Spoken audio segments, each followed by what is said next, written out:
Okay, we are back with more soap, always with the jazz hands. I didn't get to watch an episode last night because there was a party going on. I wasn't invited to it, but I heard the whole thing all day.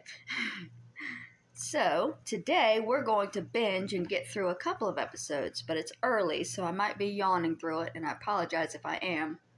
Today's caffeinated beverage is needed.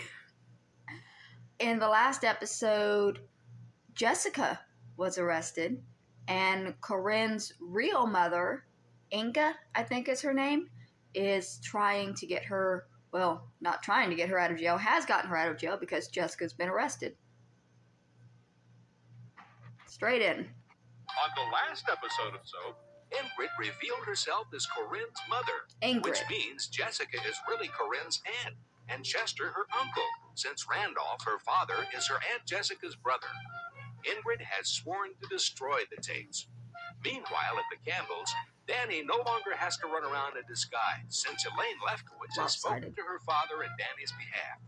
Burt, on the other hand, has become totally consumed with finding his son Peter's murderer, and is acting more and more peculiar. Having found a hair in Peter's bathtub, Burt spends a lot of time yanking hairs from people's heads trying to match it. Confused?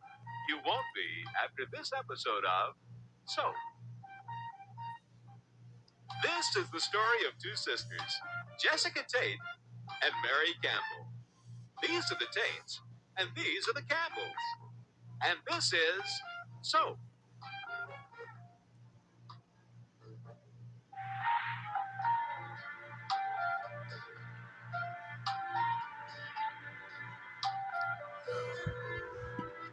I cut my ear a little bit when I cut my hair. Can't It's seem been to find itching. anything here. What you said her name was? Corinne Tate.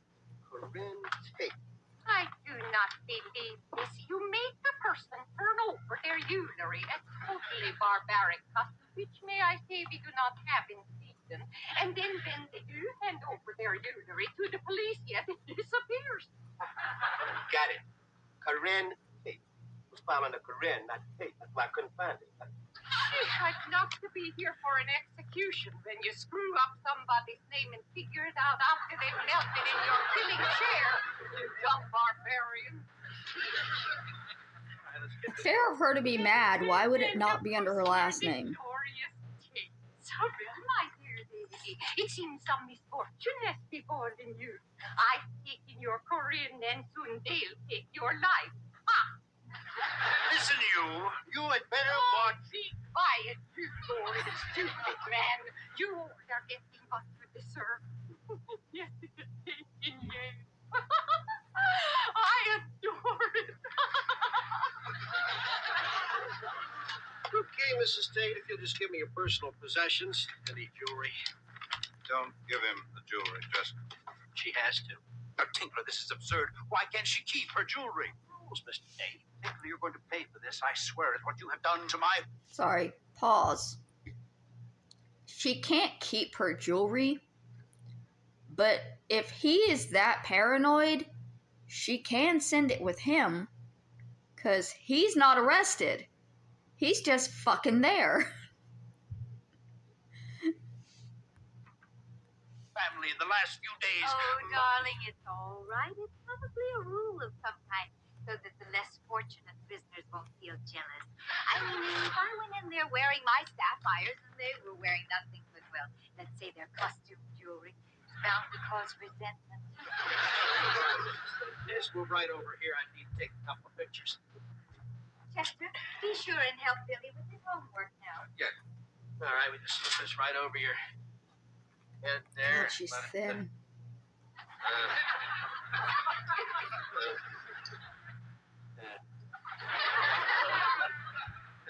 Could you just, that's lovely. All right, now, just watch the birdie here. Let's go now. Oh, now, come on. They would have to retake that because she bent down. Could we have a moment alone? You wouldn't be able to see the height. No, Tinkler. Look, it's against policy. Tinkler, for God's sake, she's not Ma Parker. Okay, but just 1 minute. Chester, scared. Be out by morning. I've never been in jail before. Actually, I've never spent the night alone. I didn't do it, Chester. You know that I didn't do it. Of course not. Of course not. Don't worry about a thing. We'll get the very best lawyer. But Chester, what about that movie? What movie, Jess? You know, that cowboy movie, the Oxblood incident. Oxbow. Right. And they hung Henry Fonda, I think it was, or was that Kirk Douglas? But anyway, I mean, just as his I don't know next act, westerns. well, the deputy came running up and said, "Oops, that's the wrong man." But I mean, of course, it was too late by then because there was old poor old Henry Fonda all bug-eyed with his tongue hanging out. Innocent but dead. Yes, it was just a movie. Chester, where do you think they get those movie stories from? They get them from real life. Jessica, you won't hang. Well, if I do, and they do make a movie of it, Chester, promise me that you will try to retain some control, because I never do. I mean, I just have this awful feeling. They're thinking about having Shelley Winters play me. See, I was thinking of someone like Catherine Deneuve. She's attractive enough.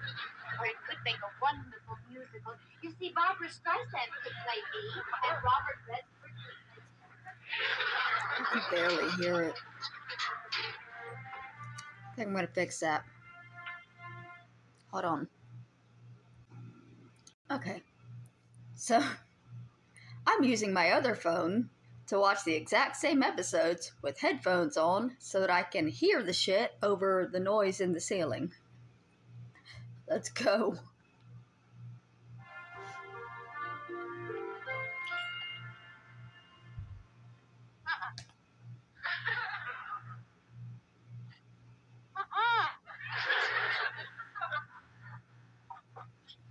That's it. Oh, I gotta get them synced up. Perfect. There it is. Hey, Mom. Is Burt coming out of the basement? No, Mom, he needs help. he doesn't need help. Oh, come on, Ma. He's been acting really strange. He sleeps down there in the basement. Ma, yesterday he goes out and buys 200 Bunsen burners. He needed them for an experiment. 200? They were on sale. Oh, I really fucked it up. Mom, he should see a psychiatrist. The man. Sorry. His son was murdered. That's an enormous shock. There's bound to be some reaction to it, but get over it. Mom, last night he told me that sometimes he thinks he's invisible. He was joking with you. Invisible. He was serious, Mom. He told me that sometimes he can walk through a room and nobody sees him. He says it helps him greatly with his detective work. And you believed him? He was joking with you. Look, this is all a reaction to grief. There is no reason in the world to worry about Burt. Chuck. Are you all right?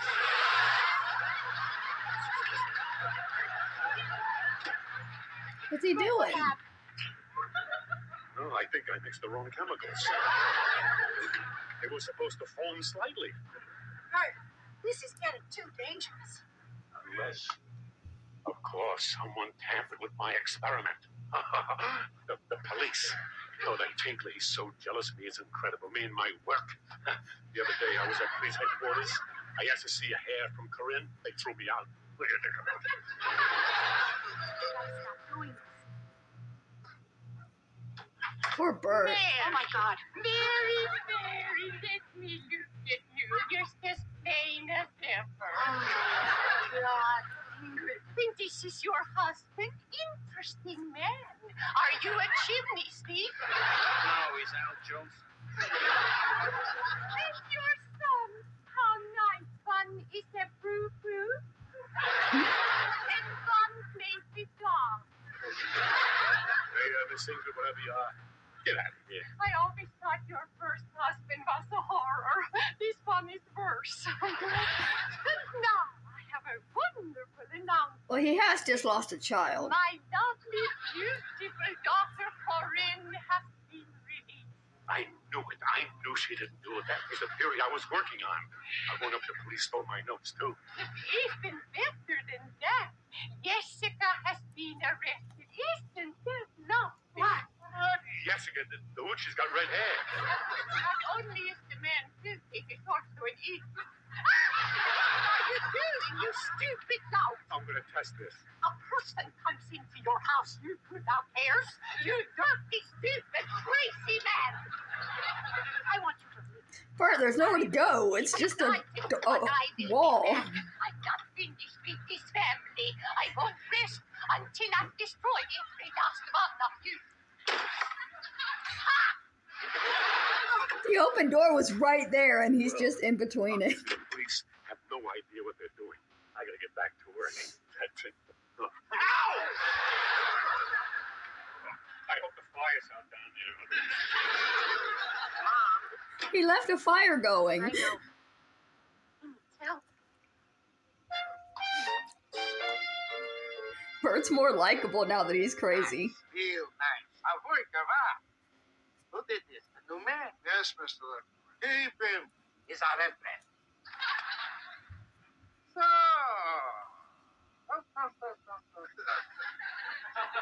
You are Danny. Yes, sir. Danny Dallas. Yes, sir. My daughter tells me I shouldn't kill you. I'm very fond of you. So how did you two happen to meet? Well, you see, I was,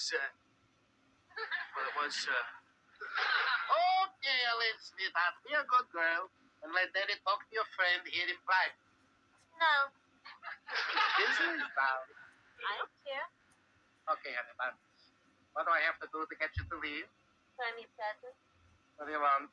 A fox coat. Okay, fox coat. How old is she? Oh, Daddy, silver. A good one. No funny skins. Your mother need a coat? No. Oh, Daddy, now. yes, sir. You still owe us a favor, you know. I know. But I can't kill a man, so if you're gonna ask me to shoot somebody, you might as well gun me down right now. No killing, no killing. This is a non-violent favor. Is that a finger? Tell Gomez I know him 20 years. He kills a man, I take his word for it. So what is it? A finger. Never saw anything so disgusting in my life. No, the favor. You want to see? The favor. The favor you want me to do. Can't tell you now. I'll tell you when the time is right. Meanwhile, you don't have to say stop anymore. Go home, enjoy yourself, and I'll be in touch. Thank you, Mr. Lefkowitz. Don't thank me. Thank Elaine. I already did. They're gonna find out she's underage. I don't know how to thank you. I do. Hey, listen, I really appreciate everything. That's so long. Hold it. Where are you going? Home. Oh. Hey, now look, Elaine, Oh, fun's fun. Now, Daddy. wait. I said, Elaine, I gotta get some rest. You haven't let me sleep in days. Hey, Gavin, you're coming with me. Upstairs. Elaine, I'm exhausted. I can't move. I can. He's a nice boy. It's too bad. Wait till he finds out the favor is he's got to marry my daughter. He'd be better off dead. I guess she is old enough.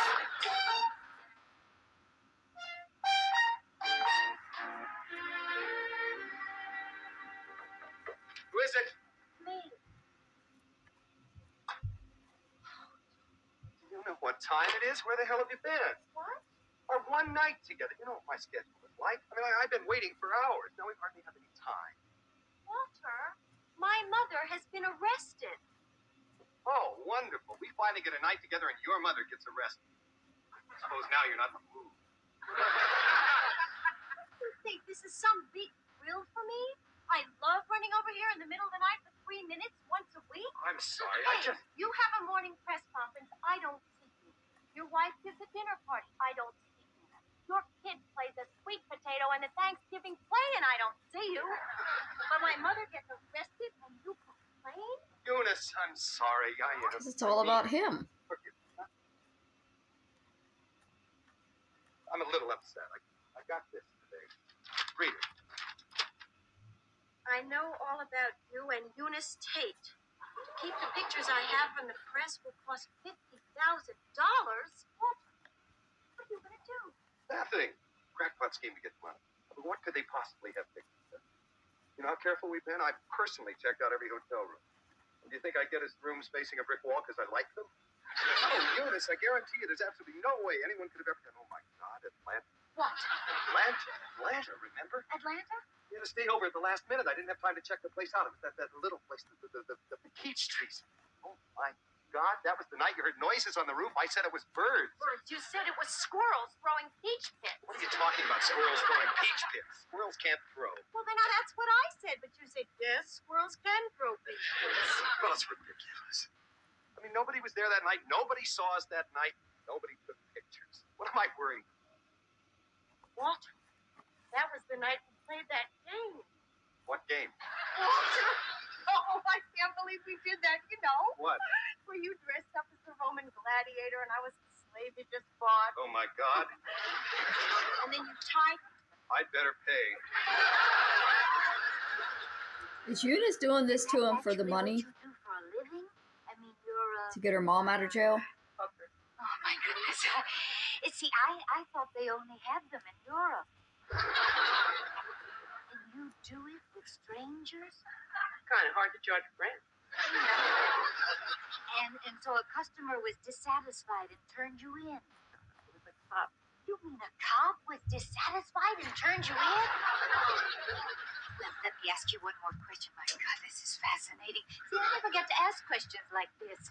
Okay, Babette, claro, veo. Miss Tate, the lawyer's here. Is that Benson? Benson?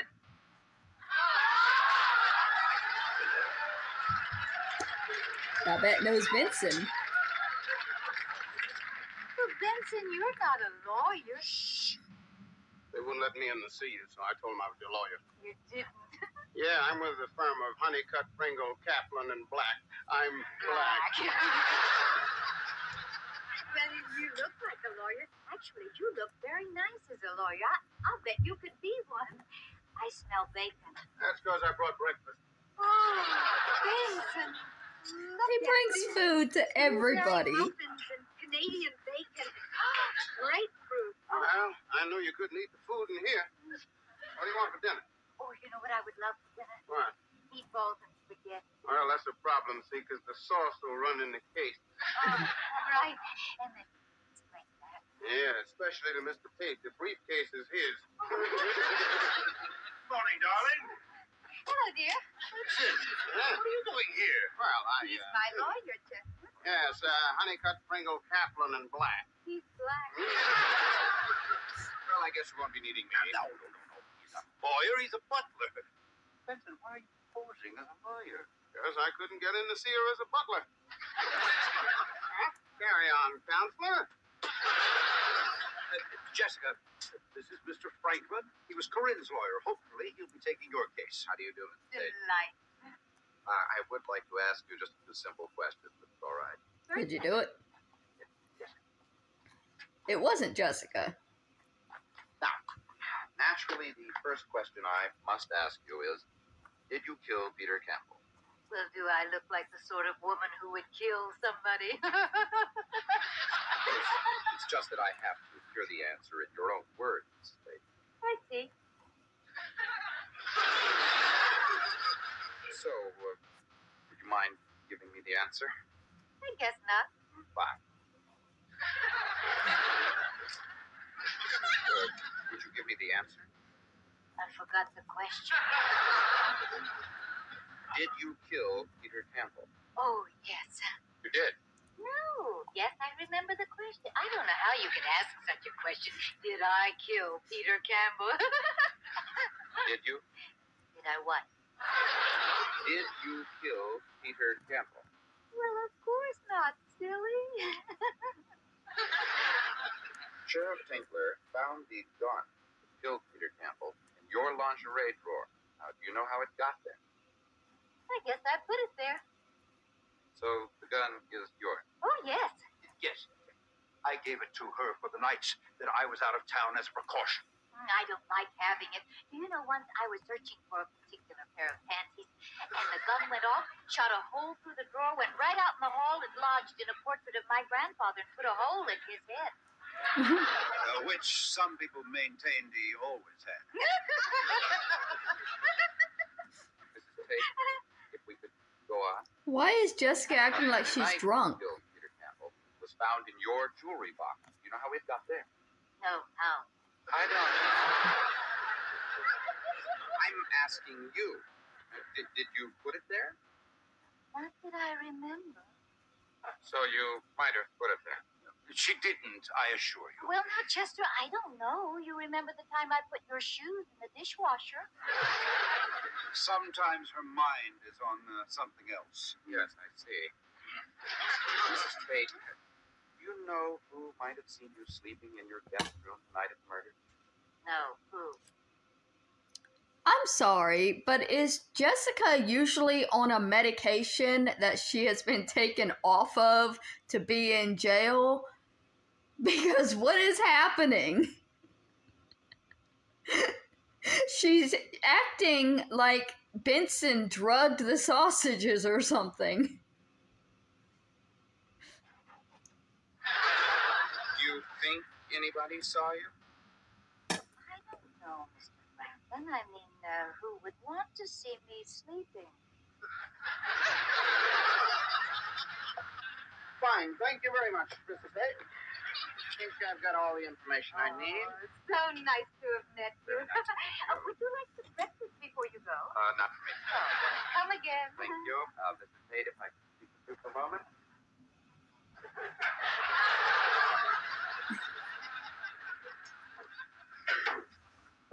Mr. Tate, let me put this as candidly as possible. Now, your wife, as we know, had the motive. The murder weapons were found in her room with her fingerprints all over them, and she had no alibi for that night. Plus which, the judge, as you can see from the astronomical bail that he has set, hates rich people. What you're saying is it'll be a difficult case. Mr. Tate, Clarence Barrow in his prime, arguing this case against a mute prosecutor. The jury of Mrs. Tate's relatives, with you sitting as the judge, could not possibly hope to win. I'm sorry, but I do have a career to think about. I cannot take this. Can't you recommend something? Yes, plead guilty. It'll save you a lot of time and money, and the outcome will be the same. Sorry. Jessica didn't do it, though. What did he say, darling? It's an open and shut case. You're not to worry about anything. I'm not worried. I'm innocent.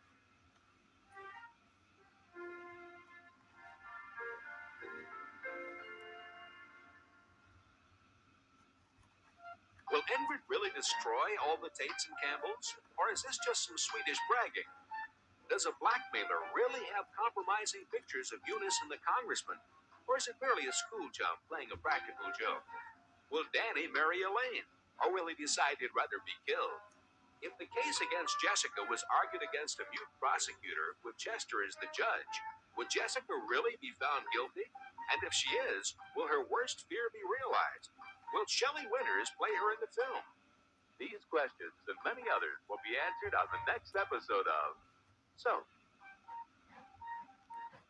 Okay, so that was episode 17, I believe. Man, we are just flying through this first season. Whoops.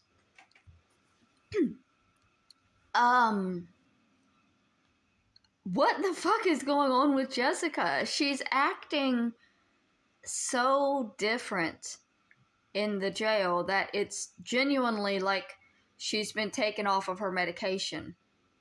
But if she was on medication, they would have continued that in the jail. So that doesn't really make sense unless the people who wrote it didn't know that you can carry the medication over into the jail.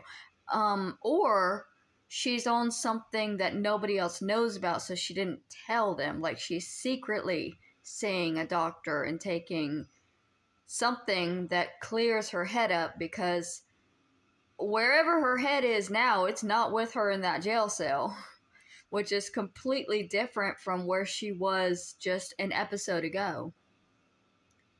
Burt has a reason to be going crazy. I mean, he may be going a little too crazy. He's more likable now that he's crazy, though. I will admit that. I'm liking his character now that he's just insane. Him walking in between the doors instead of out the door to get away from her kills me. Like, what are you doing? We're gonna move on to episode 18. Okay, we are immediately back into it with episode 18 of Soap. I'm gonna try again to do it where I can listen to it through my headphones. But the noise has stopped now, so I might not even need to do that. The problem is I kept getting it unsynced the last time, because every time I want to pause to talk, I have to pause both of them, and then I have to sync both of them up. And this is a really shitty phone. The one... Anyways, in the last episode, Jessica was in jail acting weird as shit. Burt has gone completely insane and has blown up the basement. Danny has to marry Elaine, which getting married is better than having to kill somebody, so go Danny. Although she might fuck him to death, so... Death by Snoo Snoo or death by Mob Boss, those are his options. I've got my friend, I've got my caffeinated beverage, and we are in to our episode 18 of Soap. Episode of Soap, Jody told Mary that Burt needs help because now he thinks he's invisible. Mary told Jody Burt doesn't need help, he was just joking. Whereupon Burt almost blew up the house. Mary now agrees with Jody. Meanwhile, an attorney, after meeting with Jessica, told Chester he couldn't win Jessica's case if Chester was the judge and the Tate family was the jury. He told Chester to plead guilty. Confused? You won't be after this week's episode of Soap. Poor Burt. This is the story of two sisters. Giving up on the second phone. Jessica Tate and Mary Campbell. If the noise starts again, I'll just have to turn the sound up on These this are one. the Tates. And these are the Campbells. And this is Soap. I just don't like doing that because I know it's going to be louder for you guys as it is. Because it's recording from the speaker. The microphone and the speaker are not too far away from each other, but the speaker is farther away from me because I'm out here and y'all are in the phone. So I don't want to get it so loud that you can't hear me, which I did a couple of episodes ago. That's why I'm trying to keep the volume down. I have that problem with a lot of my games because I want to hear the music, but then it's just blaring to you guys. Oh God, the yellow. That 70s yellow everywhere. Hi. I never give. Even here. No, what I want is... Money, you people. What's the matter? Don't you ever not stained glass? Tim. Corinne. She knows me. We're friends. Oh, you're that priest. Father Timothy Flotsky. We have some of you people in Sweden, you know. Well, we get around. I always hated them. Such an exclusive bunch, always going on about heaven as if they were the only ones who could go there. The church doesn't really believe Corinne, I have to go out, sweetheart. Give Mama a kiss. I guess it's safe leaving. The only good thing about you priests is a mother doesn't have to worry about her daughter with you. So that's your new mother. Yeah. I like the old one better. So listen, Corinne. I came to say goodbye. Goodbye? Yes, I'm going away for a while on a retreat. Where? I'm not going to tell you. Oh, please? I can come visit you. No, you can't come visit. You can't visit a retreat. Anyway, it's on top of a mountain. So there are roads up mountains. It's a Canadian mountain. There are no roads. Where's he really going? Please take me with you. Corinne, it's a religious retreat I'm going on. It's for priests with problems. She has a problem. What problems? Me? Yes. I think about you all the time. That's wonderful. No, it's not. I'm not supposed to be thinking about you at all. I told my superior and he told me to go away and meditate. I'm praying it'll work. Please take me with you, Tim. You're all I have. What are you talking about? You've got 2 fathers and 2 mothers. I hate my parents. Which ones? All of them. Oh, come on. You don't hate them. I do. Please don't leave me, Tim. I have to. Well, when will you be back? Tim? Hopefully never. What are you talking about? If it works, if I'm able to forget about you, Corinne, then they'll transfer me and make me stay away. Till you're too old to tempt me, and I'm too old to care. Goodbye, Corinne. You mean I might never see you again? Which is something that she caused. Oh, Tim. If she could have just been Don't cry, friends Corinne. with him. Please, I can't deal with crying now. But she's so That Swedish pushy. lady took all my energy. Just say goodbye. Tim, if we're never going to see each other again, can we at least kiss goodbye? Come on, Corinne, be serious. I'm never going to see you again for the rest of my life, and you won't even let me kiss you goodbye? Corinne. Please. I'll kiss you on the forehead. Uh, Come on. For me. Close your eyes. Pushy.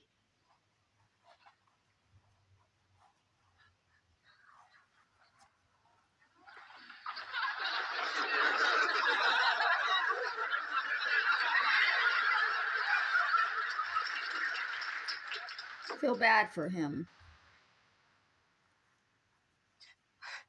Please, God. I need him more than you do.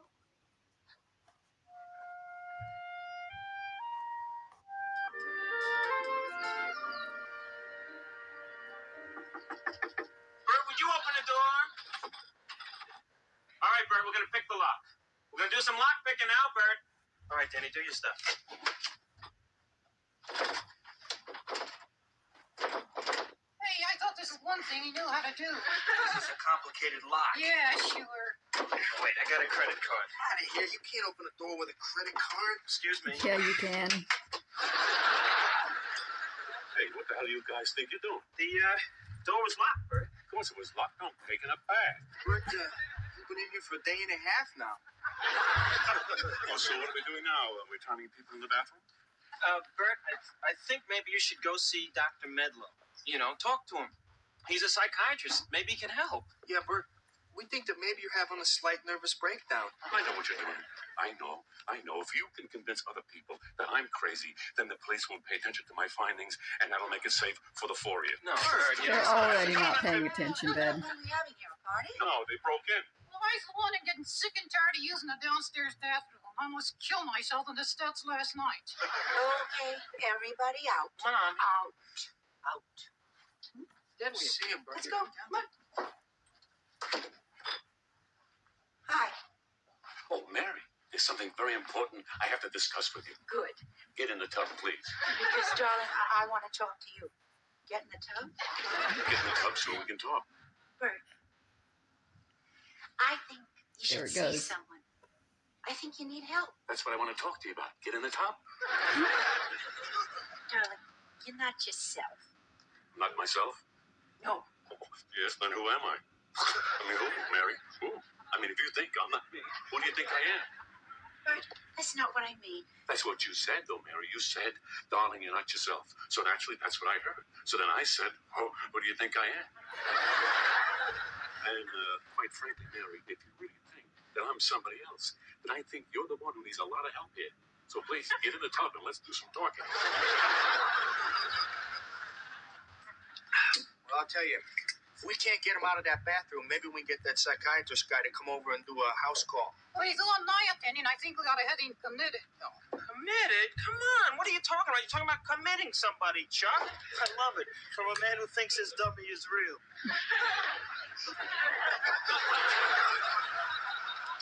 But Bert, you're always in the basement. Really? Yes. Am I in the basement now? Well, no. Therefore, I am not always in the a day and a half. First the basement, now the bathtub. Mary, please make up your mind. What's troubling you? The basement or the bathtub? Was that your foot? Yes. Good, because if it wasn't, there's somebody else in here with us. Ronnie, sometimes you say things that sound a little strange. Like what? Well, that you're invisible. You don't think I know how strange that is? You do? Of course. Are you kidding? I didn't know you did. Invisible? Come on, Mary. Invisible? I've heard of anybody being invisible.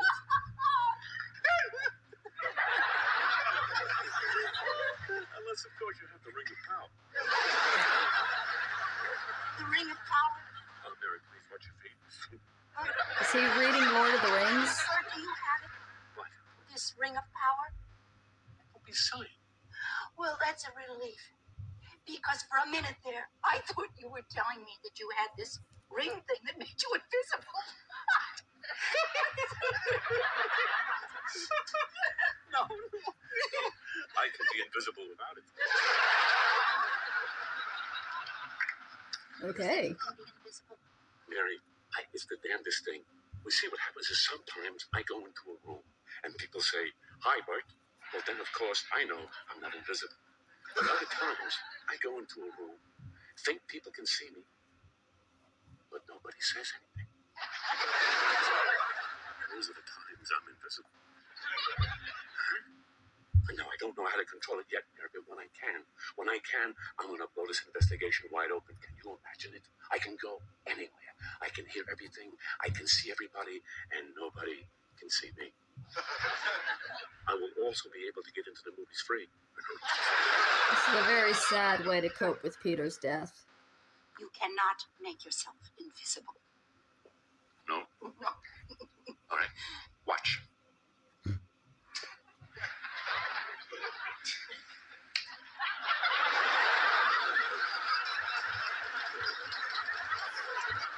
Well, can you see me? See, I told you. Bert, you're not invisible. All right, where am I? Right there. You knew that before. I can see you. I can see you. Sure you can see me? Yes. It doesn't work when you're wet. How are they both actually in a tub this small? After our bath, while you're making dinner, I'll kind of dry off and blow dry my hair. And then I'll become invisible for you.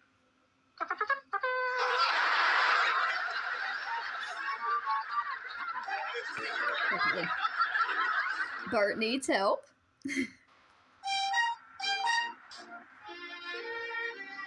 His cheese has slipped off his cracker a little bit. Ladies and gentlemen of the jury, members of the jury, my friends,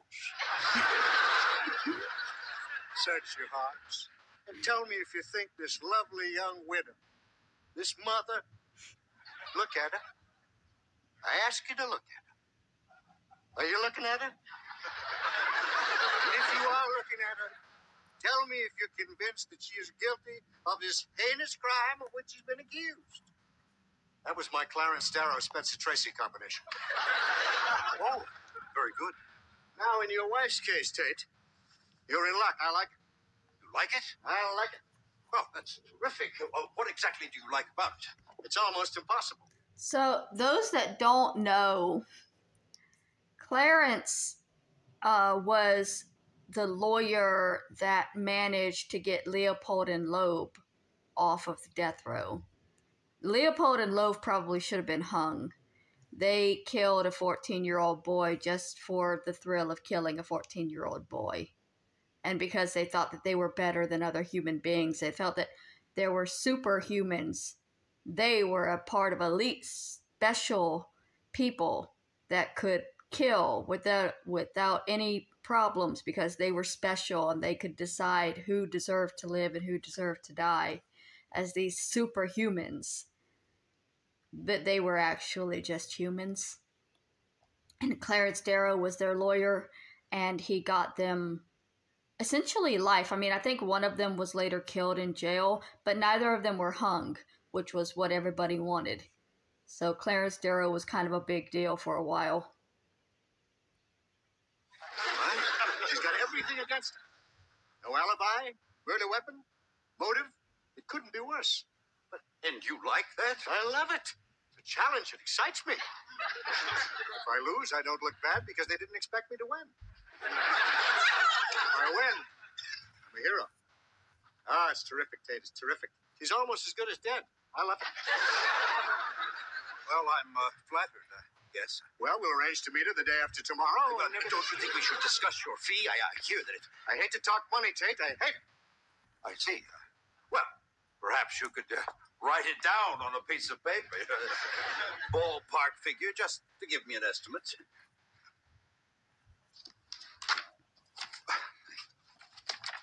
Oh.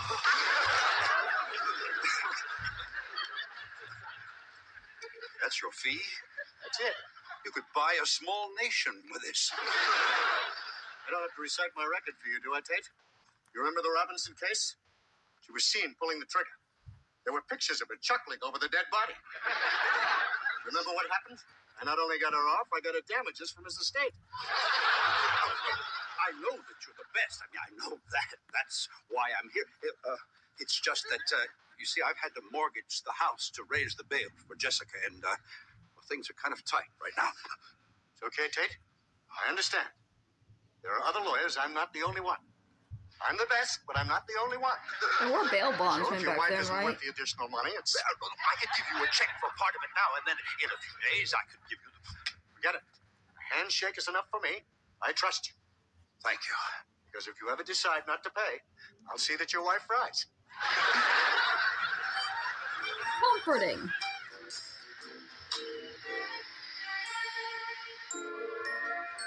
Air Crossing Flight 137 non-stop to Rio de Janeiro. Now ready for boarding at gate 42. Just because I out am of jail really and not too traveling. crazy about taking this flight. I saw the pilot go by before, and he walked directly into a pillar, tipped his hat, said, "Excuse me," and got on the plane. Señora, no hablo inglés. What does that mean in English? See, I don't speak whatever it is you're speaking. Mrs. Tate. Oh, hello, Benson. Come on. We're going home. No, Benson, I can't go home. I'm flying down to Rio. It was really very Rio. nice of you to come and see me off. I've got to get out of the country. They're going to hang me. Mrs. Tate, you're white and rich. They ain't gonna hang you. Benson, I am a fugitive. But you mustn't tell anybody. Nobody knows it's a secret. How do you know? Well, I read the note you left. That note was meant for Mr. Tate. Well, I read all Mr. Tate's mail. You opened Mr. Tate's mail? Well, I didn't say I opened it. I said I read it. You hold it up to the light there, you can see right through it.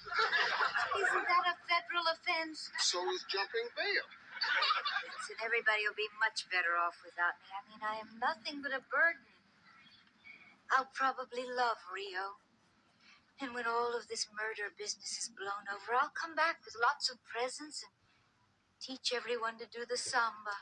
Air Crossing Flight 137 is in its final boarding stage. Everyone should be on board at this time. Bye-bye, Benson. Mrs. Tate, now before you go flying down to Rio, I think you should know what happens if you do. What? They keep the bail money Mr. Tate put up, They do? which means he loses the house and all the savings. So while you're down there on the conga line, he's going to be up here on the bread line. Oh, dear. Well, I guess I can't go. Yes, sir. Go. Benson coming in clutch.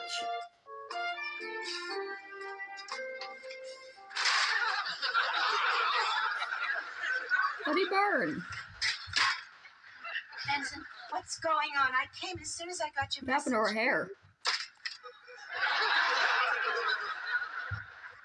Look at this. Will you look at this? It's all your sister's fault. Benson, you told me to get right over here. Is this why? This was once a 9-pound sirloin roast. It is now a little black rock. Benson, A dried up little black rock. Benson, why did you tell me to come right over here? Because your sister's crazy? What did she do? I put a roast in the oven. She decides she's going to Rio.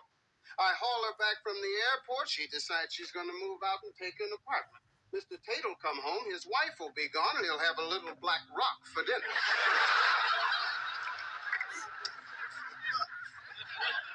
Poor Benson. He's Yes. having a day. Where are you going? Oh, Mary, I'm going to rent a small apartment, probably near the courthouses. That's where I will doubtless be spending a great deal of my time. Why in the world are you doing this? Oh, Mary, let's face it. Being a suspected murderess, I am nothing but a burden to Chester and an embarrassment to the entire family. Now, if I were needed here, that would be one thing.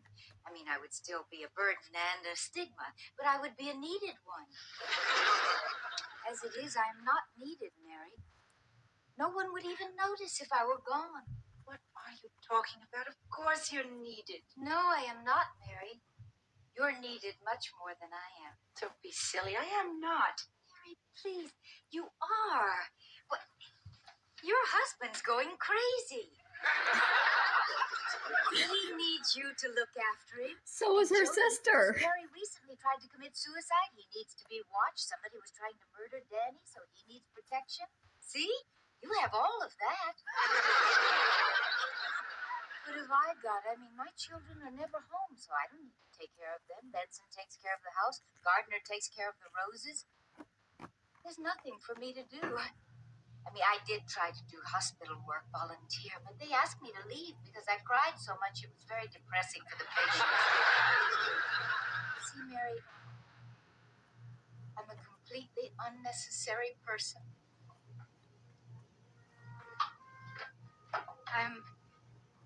I'm like Eunice's Raggedy Ann doll that sits on her bed, old and kind of worn out.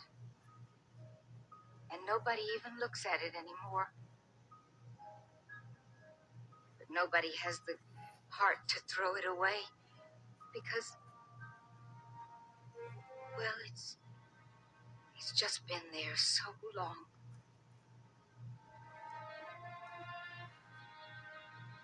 Jessie, we love you. People aren't needed because of what they do for you. They are needed because of the way they make you feel. And we love you, Jess. We all love you.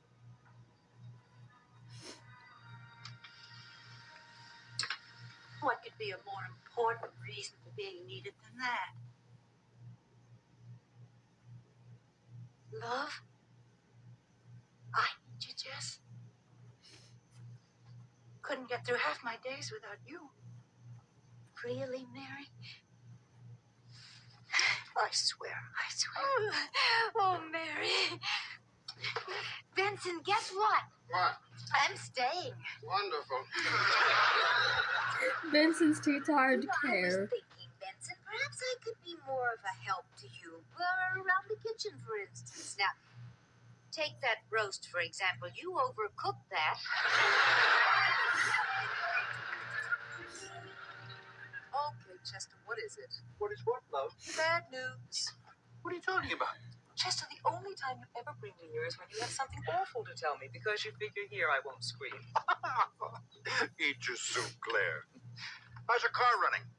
I don't know. I haven't used it in weeks. You know, I think we ought to sell it. Why? Well, you never use it. Just sits in a garage for $200 a month. That's a waste. And the money could be put to much better use, right? Right. Like what? Jessica's bail. You want to sell my car for Jessica's bail? Well, I did buy you the car, Claire, and you never use it. The bail is unbelievable. Every little bit helps. Come on, hon. What do you say? All right. That's my girl. So you did bring me here for a reason, just like I said. You figured I'd make a scene about selling the car. No, actually, I figured you'd make a scene about selling the apartment. Well, I did buy it for you, Claire. My apartment? Claire, I have to. The attorney's fee is astronomical. You're going to sell my apartment? And where am I supposed to sleep, Chester? In the car? Oh, well, no, because you remember I'm selling that. I don't believe this. There, Jessica's in real trouble. Perfect. Perfect. For 12 years I've been waiting, Chester. For 12 years. Spare me, Claire. Spare me the 12-year speech. Chester, I didn't handcuff you, Claire. You knew I was married. You chose to wait. But you promised you'd leave her. You promised. Of course I promised. You were blackmailing me. You mean you're not going to leave her? That's right. Well, you were wrong, Chester.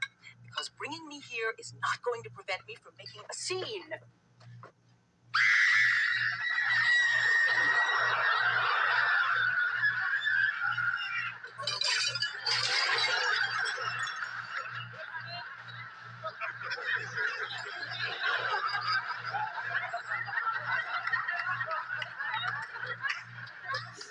Are you finished, Claire? Not quite. Because now, Chester, I am going to report your irregularities to the Securities and Exchange Commission. Perhaps Jessica can serve time together. Fine, Claire. Do whatever you have to do. Oh, one more thing, Claire. You're fired.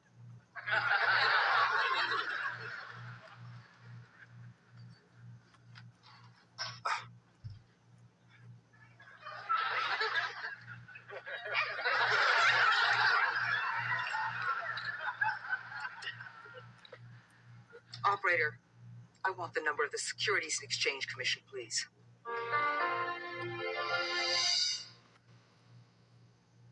Will Burt ever come out of the bathtub? And if he does, will he be all wrinkled? Will Father Tim's retreat in Canada cure him of Corinne? Or will he take up hockey? Will Chester be able to pay E. Ronald Maloo's enormous fee for Jessica's defense? And now that Claire has called the SEC, will he have any money left over for his own defense? These questions and many others will be answered on next week's episode of So. Okay, so that was episode 18, I believe, if I'm correct. Yes. I still don't think Jessica did it.